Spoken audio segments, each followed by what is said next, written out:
اللهم آمين ربنا ظلمنا أنفسنا وإن لم تغفر لنا وترحمنا لنكونن من الخاسرين আয় রব্বুল আলামিন দুনিয়ার পূব থেকে পশ্চিম উত্তর থেকে দক্ষিণ জমিনের নিচে যারা শুয়ে আছে রে মাওলা তাদের কবরটাকে আপনি জান্নাতের বাগান বানায়া দিন। আয় রব্বুল আলামিন যারা এই দুর্ভাবে যাইছে আমার প্রবাসী ভাইরা বাবা হারাইছে মা হারাইছে রে মাওলা মাওলা রে তাদের বাবা আমার কলেজাটা আপনি ঠান্ডা বানায়া দিন, তাদের বাবা আমার কবরটাকে জান্নাতের বাগান বানায়া দিন। আয় রব্বুল আলামিন অনেক প্রবাসী ভাইরা কষ্টে আছে, মালিকে বেতন দেয় না, আমার মতন দালাল শাহালমদের শিকার হয়েছে।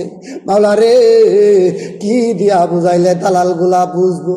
ও মালিক ওদের কি বাবা নাই, মান আত্মীয় স্বজন নাই, ওদের মানুষের কান্না দেখে না। মালিক গো তুমি তো তোমার নবীরে কথা দিয়েছ, ইয়া নবী চিন্তা করবেন না, আপনার গুনাহগার উম্মতের জিম্মাদার আমি হইলাম। নবী গো চিন্তা করবেন না, আপনার গুনাহগার গুনাহগার উম্মতের জিম্মাদার আমি হয়ে গেলাম।